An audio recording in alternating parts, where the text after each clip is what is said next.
Hmm. Kapag bobo talaga niya ng isip, bakit? Gusto nila mayor na may kamag-anak system at ah, walang ginagawa. Pakuya-kuya-kuy lang sa City Hall. Kaya siguro gusto niya si Mayor Hani Lacuna. Eto si Sam Versosa, sus Mariosep, natulpo na pala to dati. Sir, Dito ko na ano, sabi ko, teka, ba't ganun? Yung mga kumakandidato yata ng Maynila ngayon, mga ano, parang mga, kung hindi katulad niyan, na walang nagawa, ngawa lang ng ngawa, si Hani Lacuna, drama ng drama, makapalang muka, walang utang na loob. Eto naman pala si Sam Versosa, naku po, natulpo. ano may paglilingkod po namin sa inyo, sir? May dalawang bagay po sana akong ihihingi ng tulong. Una po is, matagal ko na pong gustong makausap yung mga may-ari po ng company kung saan po ako belong. Pero Anong pangalang company, sir? Front Row po. Ano pong problema sa company? Hindi po nila binigay yung mga kinita ko.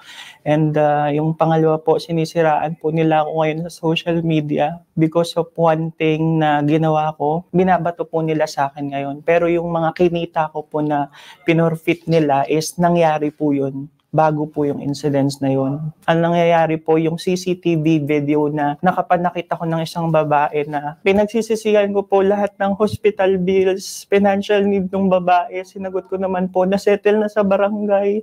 Kahit po sa mismong office ng Front Row, nakausap ko po yung attorney namin. Ginawan po kami ng kasunduan. Kung kailan po nangyayari to, nilalabas nila lahat ng yun. Ang sa akin Okay, po, sino po yung nasaktan nyo? si Miss MJ Hilotin po, isa po yun sa mga member Oy, Kadju Vlog. Putang ina mo, ikaw yata bangag putang ina mo. Ayop ka. ko. May nagawa naman pong mali sa akin. Kumbaga, hindi naman po ako mananakit ng isang tao kung walang ginawa sa akin. Regardless kung may mali siya, dapat hindi siya sinasaktan. Opo, Baliho alam kayo ko doon, po sir. yun. And because of that, Opo. nag-apologize ka at nakipag-areglo ka. Nag-apologize po ako at hindi ko po tinakasan lahat ng responsibility ko. At sabi mo, hindi binigay yung mga pera Kaya mo? po talagang magbagong buhay na makahanap ng magandang trabaho. Pero Okay. ang ginagawa po nila is pinipigilan po akong makapagtrabaho kasi marami pong full-time na member sa amin na hindi naman kumikita ng malaki. Ayaw po nilang makita ng ibang tao na nagtatrabaho ko dahil ako po'y kumikita ng malaki. Pero dahil hindi nga po na ibibigay sa akin yung income na kailangan ko is napilitan po akong magtrabaho. Kung hindi nabibigay sa iyo yung mga income mo, Opo. bakit meron kang perang pang-areglo doon sa iyong sinaktan na babae na member mo kanyo? Iyon po ay maliit na halaga lang po, hindi naman po kalakihan. At sa tulong po ng attorney mismo ng Front Row po, may utang pa po ako sa kanila. Ang sa akin po is, kailangan ko pong linisin yung pangalan ko kasi grabe po yung mga troll accounts na naninira sa account ko. Sila daw po yung nagbigay ng pangalan sa akin, malaki daw po yung naitulong sa akin, binigyan daw po ako ng billboard, binigyan ako ng mga sasakyan. Oh, yun naman pala, sir. Sorry, sir, hindi ko sa kinakampen yung Front Row. Opo. Binigyan ka ng sasakyan, binigyan ka ng billboard. Opo. They made you who you are now. Parang sour graping itong ginagawa mo, sir. Hindi po, I'm very thankful po about it and wala po akong problema sa mga yon. Ang sa akin lang po is gusto kong pong bawiin yung kinita ko na hindi po nila naibigay sa akin. Ano yung babawiin mong pera sa Yung kanila? pera po na pinaghirapan ko po. Tulad ng? Ng kinita ko po ng October na pinorpit po nila ang income ko dahil sa kasalanan ng isang member. Ang member po na ito ay pumunta sa Boracay. Okay. At dahil sa libreng breakfast, nag-imbento po siya ng tatak, ginaya niya po. Nag-viral po sa social media. Ang nakalagay po is next in line Front Row Millionaires Club. 350 lang, hindi pa kayang bayaran. So, Ang anong ginawa nangyari niyo? po, galit na galit po yung may-ari.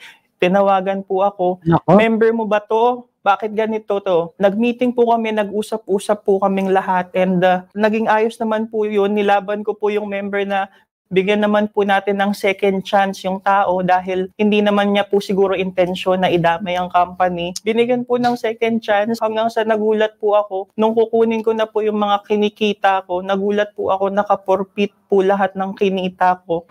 Ano Sa pong binigyan ng kadahalan- dahilan?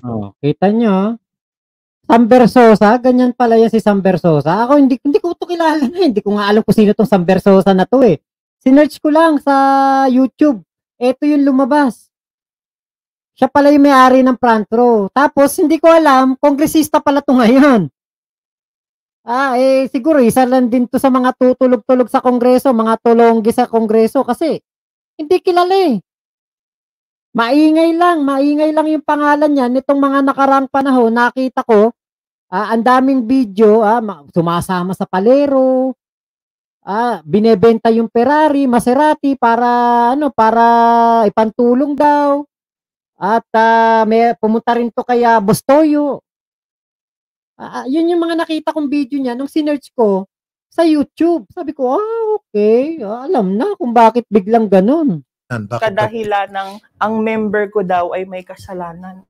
Ano po yung mga na-forfeit halimbawa? Yung rewards ko po ng August na makukuha ko po sana ng Magkano po yun? October. Ranging lang po, hindi ko na po kasi nakuha kaya mga 15 to 25,000 po siguro iyon. Okay. Sa kabuuan po ng October, mahigit 100,000 po ang kinita ko. Okay. And nagkaroon po kami ng promo ng December. Umabot po siya ng 150 to 170,000 po isang linggo. Okay. Hindi ko rin po yun nakuha. Kinuha po nila sa akin. At nung nag-post na po ako sa social media na may isang lumapit po sa akin na member din po na nagawa nila ng gano'n na pinorpit daw po ang income nila, nag-post po ako online na pag forfeited po ba ang income, financial freedom pa ang tawag doon. Aminin ko po, nag-post ako pero dinilit ko po kaagad, walang likes, walang reaction. Pero may isang tao po na nag-send. So lumilitaw po, kapag meron kang kasalanan, yung mga expected benefits na napagtrabahoan mo na, pinoforfeit. Pinoforfeit po.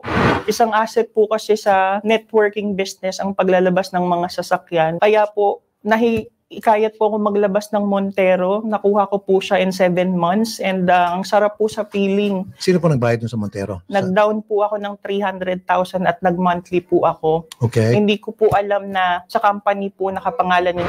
Monthly magkano po? Nasa 25,000 po yata. Ikaw nagbabayad noon? Opo, mag 2 years ko na pong binabayaran. Okay. Bukod po sa Montero, Sir Rafi, meron pa po kung isang sasakyan na sports car po, which is Ford Mustang. At ikaw rin yung nag-down? Magkano po dinaw nyo dun sa Mustang? 500,000 po. Ba't di mo nilagay yung pangalan mo na lang sa umpisa pa lang na meron ka palang pang down payment? Pag lumapit daw po ako sa kasa, hindi daw po akong papayagan kasi networker daw po ako. Sir, hindi ko sa kinakamping ko itong front row, don't get me wrong. Pwede ka naman pumunta sa bangko basta meron ka lang may pakita na income na kumikita ka at pakita mo yung paycheck mo, pakita mo yung bank account mo. And then meron kang pang down. Pwede mo naman ilagay sa pangalan mo. Ba't mo pinalagay pa sa front row? Yun po ang ginawa nila dahil po meron po kaming tinatawag na car clubs sa front row. Di ba? Sus Mariosep, ito pala nga si Sam Bersosa, ganito. Ito, hindi ko to inaasahan. Hindi ko nga alam tong issue na to itong mga front row na to kita nyo. Yan yung isa sa mga kumakandidatong mayor ng Maynila. Kakandidato daw po na mayor ng Maynila. Kung ito ay ganito ang nangyari dito sa taong ito, di ba? Gaano pala kalinis si Sam Bersosa? Na lahat po ng mga may sasakyan sa front row, kailangan mo lang magkaroon ng magandang income, pipili ka lang ng sasakyan, at magda-down payment ka lang. RJDF, shoutout sa'yo Nung pumunta ka na sa bangko, nandun ka na at may hawak-hawak kang 500,000, pera mo yung sarili. O ba't di mo na sinabi dun sa bangko, ipangalan mo yun sa akin? Ba't kinakailangan mo pa ipangalan sa front row? Sir Rafi, sa totoo lang po, yung pinang-down ko po ng sports car, ayun po ay panggamit ko po sana sa pagpapagawa ng bahay namin. Bakit kasi pumayag na ilagay yung pangalan sa rehistro sa front row at hindi sa iyo? Pera mo naman ang pinang-down. Gusto ko po sana, Sir Rafi, pero yun daw po ang kalakaran nila. Bakit?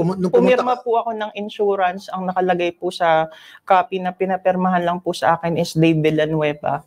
Yun lang po ang nakuha. So nung pumunta ka doon sa kasa, kasama sila? Isa po sa mga staff nila, secretary. Wala kang choice kung hindi payagan na ilagay ang pangalan front row. Wala na po, parang nandun na po, pipirmahan ko lang po insurance. Wala po silang binigay na papel, kundi insurance copy lang po ng insurance.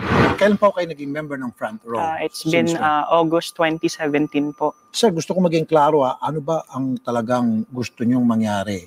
Una at kayo nandito? Una po sa lahat, gusto ko po sanang makausap yung mga owners na ibalik Sino po. po yung mga owners? Si Sir Sam Bersosa at saka po si Direk Raymond Francisco. Matagal ko na po silang pinakausapan na kung pwede is daanin na lang po sa Mariosep, kakandidatong mayor, ganito. Kahit nasabihin ito yung issue na to 10 years ago, 20 years ago. Aba, ito isang malinaw to na merong ginawang hindi maganda sa tao. 'Di ba? Kung sikat na sikat yung front row na yan, tas ganyan pala ang kalakaran, kukuha ng sasakyan yung mga kanyang miyembro, tapos ipapangalan sa kumpanya, ang magbabayad yung miyembro, hindi yung kumpanya naman. Aba, ba't yung pinangalan sa kumpanya? O, yun nga po, Ate Las Precious, parang 'di ba? Parang scammer. O, Moira, hello po, Ate Moira. O, tapos gusto pa maging mayor ng Manila. Nako, eto for awareness to, for awareness to, mag-isip kayo, mga taga Maynila. Settlement lahat. Nakiusap po ako, nagmakaawa ko para sa pamilya ko hanggang sa hindi ko na po kinayanan, naghanap na lang po ako ng trabaho. Ang sa akin po is yung bahay po na tinutuluyan ko simula nung bata ako sa Laguna, 40 years na po yung nakatayo. Ang priority ko po talaga is mapagawa yung bahay. Pero dahil naglalabasan na po ng mga sasakyan, mga sports car, yung mga upline ko, medyo na-excite ako. Ang sinabi ko is, nagpaalam ako, hindi po ako nila pinayagan na maglabas muna ng sports car. Nung nagkaroon po ako ng oras na isipin na ipagawa na lang yung bahay, bigla po akong hinabol, kinulit po ako na maglabas ka na ng Mustang kasi po I keep on posting sa Facebook na magiging 1 milyon na yung kinita ko. Yung 500,000 po, idol, nilagay ko po sa Mustang, and then yung 250,000 po, yun po yung pinambili ko ng Mazda. At gusto niyo po mag-resign? Ayaw kayong pag-resign? Opo, ayaw po akong pag-resign. Naghanap na po ako ng trabaho kasi gusto kong masuporta na yung pamilya ko kasi ilang buwan na pong naka-forfeit yung cheque ko. Nung nag-post po ako sa Facebook na marami na po akong job offers, nag-post po yung may-ari ng company. Ang sabi, hindi daw po ako kawalan. Saan nag-umpisa na di naging maganda na ang samahan nyo ng front row? Yung mga pera na kinita ko na hindi po nila binabalik, and the way they handle the situation that could have been done better na okay. So dapat pera na meron kang gustong kunin. Ito yung binabagit mo kanina, meron 15,000, 100,000. Opo. Bakit gusto mo na umalis? Ang gusto ko po is makapagtrabaho na kasi ayoko na po talaga mag-networking. Sinabi ko na po sa kanila yan, pinilit ko sila na ayoko na po mag-networking, nagmakaawa. Bakit ayaw mo mag-networking? Maganda naman palang kita. Maganda po ang kitaan, pero yung stress level na kailangan mo maging perfecto, kasalanan ng member mo, pero forfeited ang cheque mo, hindi ko po kaya yun. Pinaghirapan ko po ma-establish yung network ko. At kung grabe naman yun, matindi pala talaga, ang networking. Masyadong malupit, yan lang masasabi ko, masyadong malupit, masyadong matindi ang parusa. 'Di ba? Matindi. Sambersosa yan, yung sinasabi po dito na pinapanawagan. Ay, naku talaga. Janiel, ayan, Nelmida Tablang, shoutout po. Dang Variety Vlogs, hello po. kung ano po yung kinikita ko, hindi po nila ginawa yun. Ako po yung gumawa ng network ko. Ang sa akin is yung naging approach nila towards the issue. Ilang beses na po ako nakiusap. Kahapon po, nag-message po ako sa kanila. Sabi ko marami pong gustong magpa-interview sa akin. Pero sabi ko, para matapos na, gusto ko kay Sir Rapi Tulfo po talaga ako lumapit. Alright. Kahit makuha ko na lang yung mga pera na pinerfit nyo, ibalik nyo sa akin. Okay. Hindi na ako magsasalita. Wala po akong sasabihin hindi maganda sa company because I'm forever thankful. Doon sa mga hindi pa nakakaalam tungkol sa front row o sa iba pang networking sistema, kasi halos isa lang yung sistema niyan pakibigyan kami ng bird's eye view. Paano po tumatakbo yung negosyo sa networking tulad ng front row? Meron pong iba't ibang klase ng paraan para kumita. Pwede ka po magbenta ng products, which is yun po yung ginagawa ko nung una. Okay. Tinuruan po ako na mag-network ka, bumuo ka ng grupo. Ang pag-network po is pagpapasali ng tao. Pag sumali po yung tao sa inyo, meron po tayong tinatawag na referral commission. And isa po ako sa pinakamarami na naipasok sa front row. Oh. Okay. And naging way po yun na makuha ko yung malaking income. Bukod po doon, meron po tayong tinatawag na pairing bonus. Kailangan lang po ng left and right. Kikita ka rin po. And so, ibig sabihin, kailangan mo mag-recruit ng maraming tao? Yes po. Nung forfeit na po yung mga income ko, magtatrabaho na lang ako. At least expected income ko tuloy-tuloy, dire-diretso. O kaya magne-negosyo na lang po ako. Alright. Maraming sinusubukan ang mga taga front row. Ayaw nila sa so, inanyaan ko po yung magbigay ng panic. Mamaya po sa Wanted sa radyo, kung nanaisin po ng throw, ninyo, HR, admin, o yung mga top executive niyo sa front row, pwede ko kayo magbigay ng pahayag na para kontrahin siya or magsabi ko kayo ng reason kung bakit siya nagkakaganito and we will hear you, okay? So, pahanyahin po ito sa mga taga front row. Nasa yung telepono si Attorney Paul Castillo, legal expert at professor ng FEU Institute of Law. Attorney Paul, bisa natin dun sa mga sasakyan niya. Siya po yung nag-down, siya po yung nagma-monthly, and then wala na siya sa front row, gusto niya ng kahit pa paano makuha na yung kotse para ipagpatuloy niya, hindi niya makuha-kuha kasi nakapangalan sa front row. Meron pa siyang kotse na kung saan binayaran niya ng cash and ngayon, ipinangalan sa front row yung sasakyan at gusto niya nang kunin dahil wala sa front row, ayaw ibigay ng front row.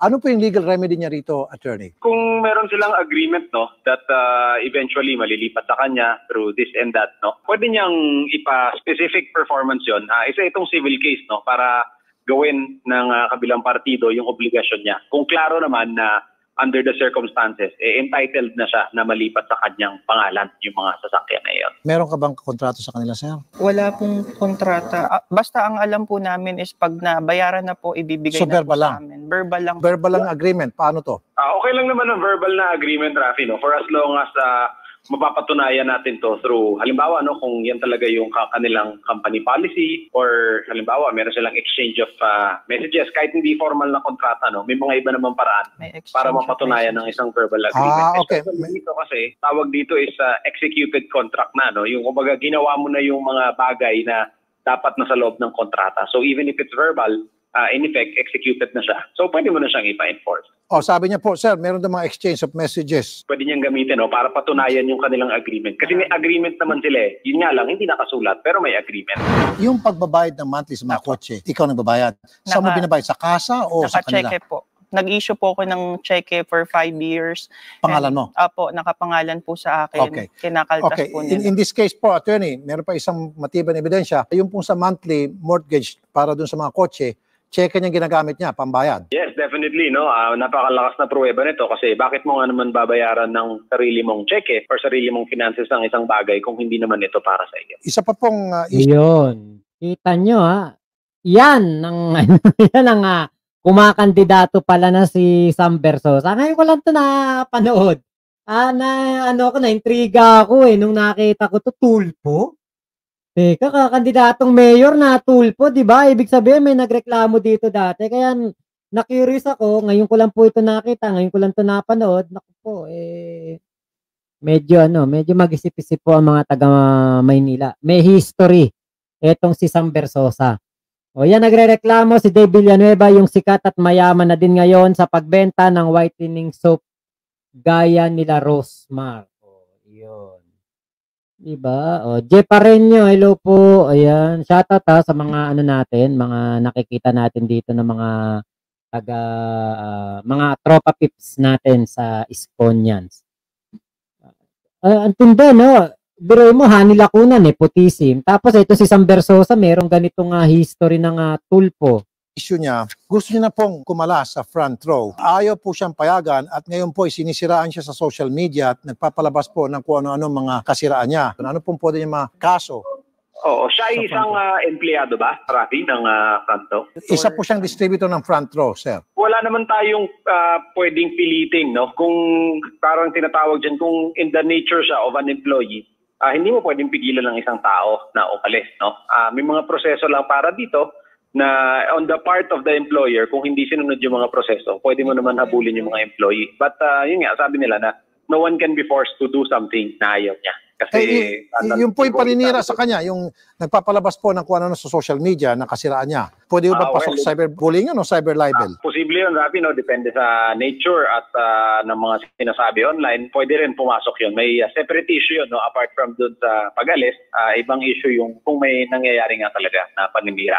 Pwede siyang habulin. Depende sa nature, pwede siyang lumabas na possible cyber libel. Okay, yung pong wrong business practices po, kanino ba ilalapit dapat yun? Pwede ba yun sa SEC? Kung depende sa anong klaseng business practices, no, pwedeng maaaring sa SEC, pwedeng kung sa issue ng pagtrabaho, maaaring sa DOLE, yun yung mga ahensya na nag-a-address. No? Okay, sige po. Attorney Paul Castillo, legal expert at professor ng FEU Institute of Law. Salamat po, Attorney, sir. Ano man, tanghali. Sir. Ayan, di ba? Galing matindi laban niya pala dito kasi may mga siya, cheque na in-issue para magbayad sa kanyang sports car Montero, Mazda, di ba? Malaki pala kitaan doon sa ganun, kaya lang stress. Ayan sa mga Manilenyo, kayo na humusga, kayo na magdesisyon diyan, di ba? Pero alam niyo po ang nakikita ko dito, si Yorme kasi merong solidong follower sa Maynila. Merong solidong mga isko niyan na tinatawag o Isko Moreno supporter. Solido kay Yorme. Ngayon, mahirap tibagin yun. Mahirap. Bakit? Unang-una, kahit po saan magpunta si Yorme, grabe po ang dagundong ng sigaw ng taong bayan. Ito, pakita ko sa inyo.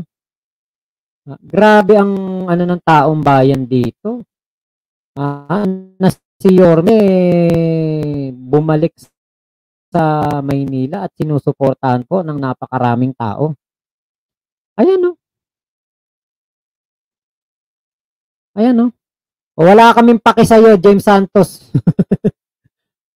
Wala kaming paki sa'yo. Lumayas ka rito. Ayaw mo pala kay Isko wala rin akong paki sa comment mo. Hindi ko babasahin, leche ka. Wala kaming paki sa opinion mo. Bobo ka.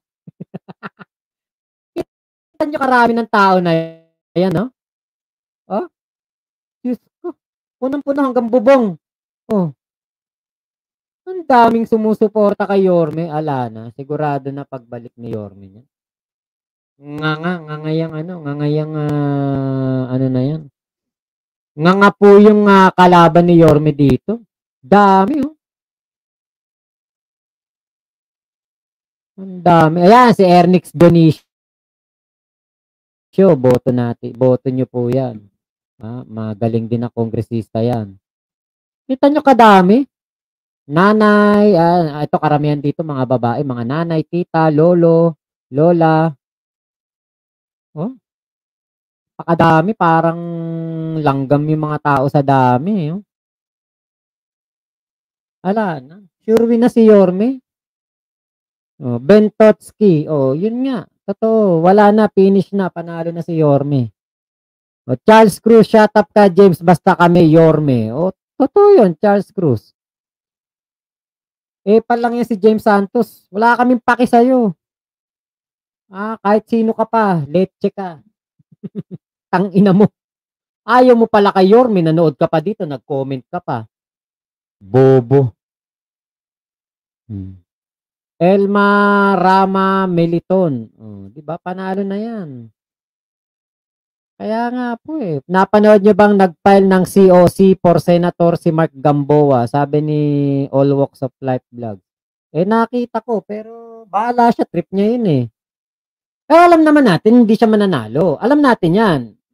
Mahina. Hindi pang senador. Kahit pang konsel ng barangay ng Maynila, baka hindi manalo si Mark Ate Janet, hello po. Kaibigan ko yan, si Mark. Na-meet ko in person niya. Nagkasama kami, Sultan Kudarat yata. Hindi ko matanda. Basta sa BARM. Nangangampanya si Yorme sa Maguindanao. Nakasama ko yan. Sa Maynila, nagkita kami na hindi kami kumbaga yung close friend. Hindi ganoon. Basta magkakilala lang. Tinuturing ko siyang kaibigan. Nagkakilala kami. Mabait. Okay na okay yan si Mark.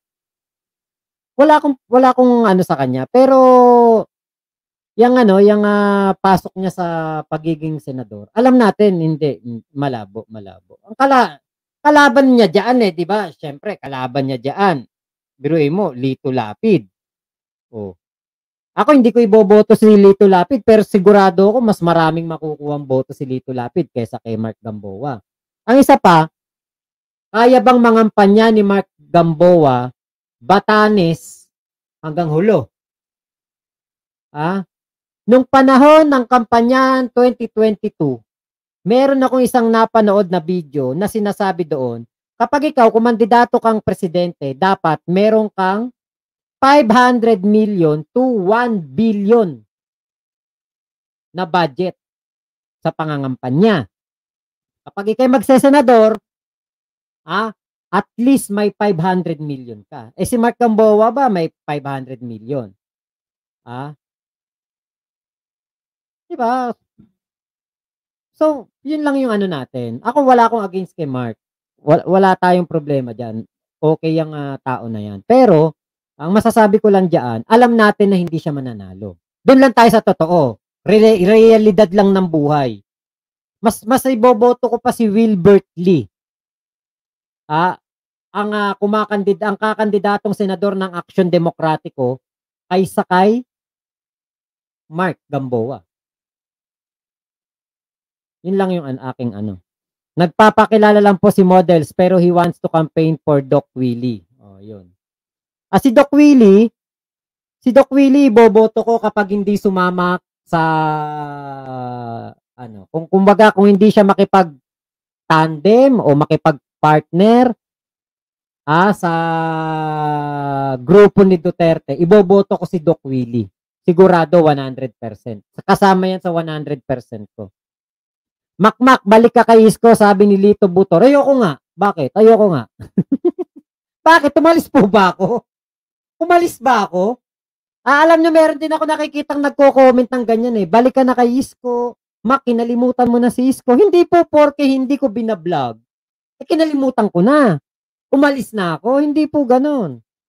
Sinusuportahan ko po si Yorme simula ulo hanggang paa. Yes, totoo yan, Kuya Charles Cruz. Pero meron akong mga,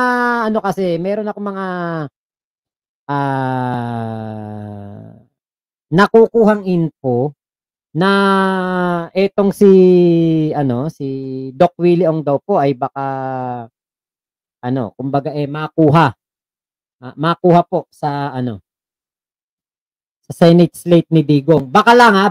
Kaya kailangan nating, kumbaga hintayin natin yung eleksyon. Yung kampanyahan.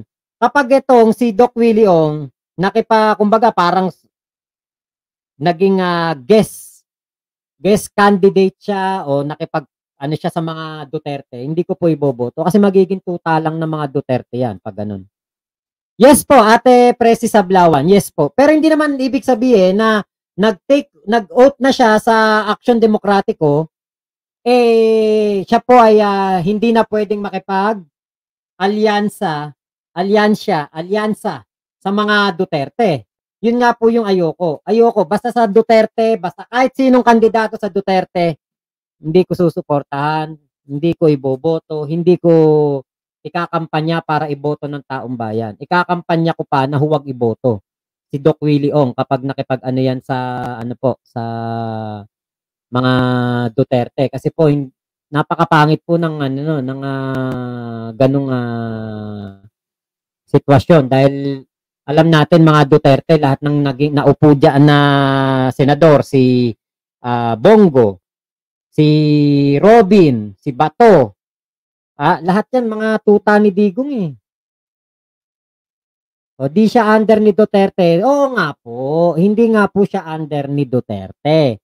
Pero pwede siyang makipag-alyansa sa mga Duterte. Kapag po nangyari yon, doon ko lang hindi iboboto si Doc Willie Ong. Kaya sana po, huwag siyang makipag-alyansa sa mga Duterte dahil sisirain lang po siya ng mga Duterte. Sa kapag nanalo si Doc Willie Ong, kunwari nanalo si Doc Willie Ong kasi talagang mataas ang kanyang percentage sa mga rate, sa mga survey. Kapag po si Doc Willie Ong nanalo, gagawing tuta lang yan ni Digong. Ayoko pong mangyari yon kaya Doc Willie Ong. Mabuti pa, mag-focus siya sa Aksyon Demokratiko, suportahan ko pa siya. All the way. Yan po ang ko niyan. Desperate move yan, gagawin ni Doc Willie kapag under PDP ni FPRRD. Hindi siya under ng PDP dahil nga po sa Aksyon Demokratiko siya, pero meron pong pagkakataon na ang mga kandidato nakikipag-alyansa sa mga grupo-grupo. O, sama-sama tayo, Mac. Kaya kala iniwan mo na Cisco. Pag uwi ko, magkita tayo sa Pilipinas. God first. Opo, Kuya Lito Butor. Salamat po. Nagsabi na si Doc Willie na hindi siya sasama sa Duterte at BBM. Sabi niya sa vlog niya. Okay, di ayos po yan, Ate Janet Rosario. Diba? Pero maaga pa naman eh. Marami pang pwedeng magbago. May 10 ba o May 11 ng eleksyon? Mahaba pang lalakbayin natin, di ba? Pwede pang magbago yan. Oras ng panahon ng kampanyahan, panahon ng malapit na eleksyon, di ba? Baka mamaya itaas ni Digong kamay ni Doc Willie Ong, di ba? Marami pa. Pero ngayon, standby lang ako kay Doc Willie Ong. Pero syempre, kapag hindi talaga yan umalyansa, kay Digong, iboboto ko yan. Talagang all the way. Talagang susuportahan ko yan. Talagang wala akong wala akong masasabi diyan sa tao na yan. Si Doc Willie Ong ang isa sa mga pinakadakila na doktor dito sa ating bansa. Sa mga binibigay pa lang niya na mga payong medical, grabe na talaga yan. Yung doktor ka, nagbibigay ka ng libreng advice mo, mga medical condition, binablog niya. Napakalaking bagay po niyan, lalo na dun sa mga Pilipinong walang perang pampa-check up. Kaya ako siya nagustuhan. Hindi pa siya naging katandem ni Yorme Isko Moreno noon sa 2022 election. Nanonood na kami kay Doc Willie Ong ni Joy. Nasa Malaysia pa kami. Kaya po gustong-gusto ko yan si Doc Willie Ong. Pero yun nga po yung aking kondisyon. Hindi ko siya susuportahan pag pumunta siya kay Digong. Ayoko. Paano yan, Sir Macmac? Sabi ni Banat Bay, pag nag-campaign si Mocha Yuson, pupunta daw si PRRD at endorse din daw si Yorme. Wala po akong pake. Wala akong pake. Bahala sila sa buhay nila. Si Mocha Yuson, tatalo din naman yan. Wala namang napanalo si Banat Bay. Talo yan. Banat Bay, Mocha. Diyos ko, sinusuka ng mga Pilipino yan. Ayaw ng tao dyan. Ano ba alam ni Mocha? Legislation ang magagawa niyan sa District 3. Pahiya nga si Banat Bay sabi ni Banat Bay sa post. So Congressman Chua, ready ka na ba? Yun pala si Mocha Yuson ang kakandidatuhin konsehal lang. Ay nako, trapong-trapo yang pangalan ito, si Banat Bay saka si Mocha Yuson. Hindi pa mga nagiging politiko, trapo na eh. Hindi po i-endorse ni ni Digong, posible. Maynila, tingin ko hindi. Kahit naman i-endorse ni Digong yan, ang mangyayari niyan, baka makasama pa kay Yorme. Kasi marami ng tao ang ayaw kay Digong. Sinusuka na nga ng mga Pilipino yan eh. Kaya tingin ko kapag baka mamaya matalo si Yorme kapag inendorso ni Digong yan. 'Di ba? Dapat mag-isip si Yorme ng dapat stick to na lang siya, Aksyon Demokratiko. Kasi kapag inendorso siya ni Digong, naku po, sus Mariose, parang nagtampo sa bigas.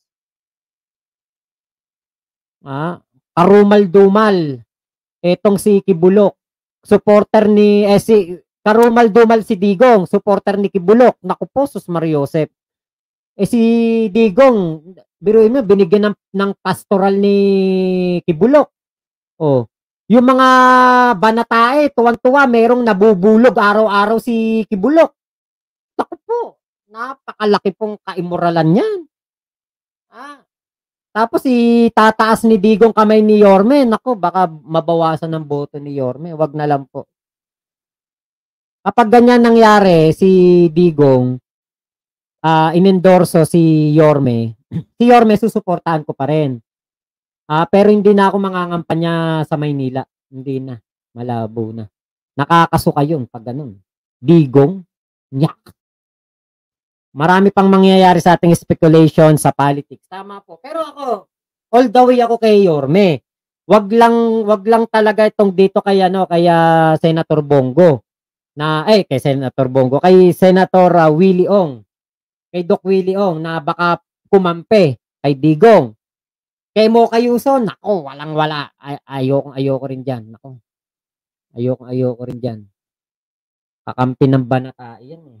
Kaya po, alam ko naman yan, ang mga matatalo, si Mocha Yuson, talo yan. Etong si Lacuna, talo na yan. Hindi nagugusto yun ng mga ano yan, ng mga Manilenyo. Chamba na lang yan pag nanalo. 1% sa 99%. Tama ka, Ate Janet. Correct. Wag na sana. Diba? Hindi niya kailangan yung si Digong kahit siya lang ayos na. Tama, Eldrick Victa. Diba? Hindi kailangan si Digong. Sira ang pangalan mo pag dikit ka kay Digong. Binaon tayo sa utang ng 7 trilyon. Binenta ang West Philippine Sea at mga Tsekwa. Pinamigay. Pogo, EJK. Naku po. Wag na lang. Mario Joseph. Awawa lang tayo. Ako, solid ako kay Yorme. Kahit naman sino sumuporta dyan. Diba? Wag lang yung makakasira sa kanya. Suportahan siya ni PBBM, okay. Suportahan siya ng kahit sinong politiko, okay. Wag lang talaga si Digong, wag lang si Kibulok. Si Hani Lacuna, diba? Gustong-gusto nga niya na may nagrarally ng mga para sa rapist dyan sa Liwasang Bonifacio. Si Hani Lacuna. Ay, nako. So ako po'y magpapaalam na po sa inyo. Salamat po sa pagsama nyo dito sa aking vlog na ito. Hayaan nyo po, magbabalik ulit ako ng vlog mamaya. Ingat po kayo. Nasaan mang panig kayo ng mundo. Mama, chup chup. Love you. God bless us all. Pilipinas. God first. Salamat po. Ayan, sabi natin, Precious, baka si Banat Bay lang nagsabi, Sir Makmak, pabida-bida. Yun nga po eh. Oy, Banat Bay, huwag ka nang mangarap. Banatain na to. Mga tae-tae. Salamat Kuya Butch Rodrigo, All Walks of Life, Last Precious. Biro mo mangangampanya kay Mocha Yuson, yung negrong sunog na sunog yung noo na kay laki-laki ng katawan ay ampaw. Naging tuta, aso lang ni Banat Bay. Kalaki ng katawan mo, tuta ka lang. Ay nako, ewan ko kung ano mangyari dyan sa mga yan. Talo yan! Kaya nila gustong maging konselyan si Mocha Yuson kasi wala na silang kakapitan eh. Diba? Baka nga naman kapag naging konsel si Mocha Yuson, sumunod, maging vice mayor na, maging mayor na. Malabo kayo dyan. So, yun lamang po. Salamat po sa inyong lahat. Ingat po kayo. Thank you po sa inyong pagsama sa aking live. Bye-bye po. Thank you po. Ingat po kayo lahat ng mga Manilenyo.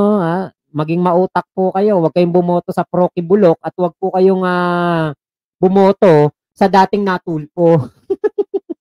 Noong ako'y elementarya, ako'y basurero. Noong ako'y high school, promoted ako, naging sidecar boy ako. So lahat ng kinikita ko, piyait-piyait kami ng nanay ko. In return of all those things, susukilan ko yun. Mabubuti ako sa trabaho. Lumaking mahirap dito sa tondo, nangarap at nagsikap sa magulong mundo. Lagi kong tanong kung kakayanin ko, walang mahirap kung ito ay ginusto mo.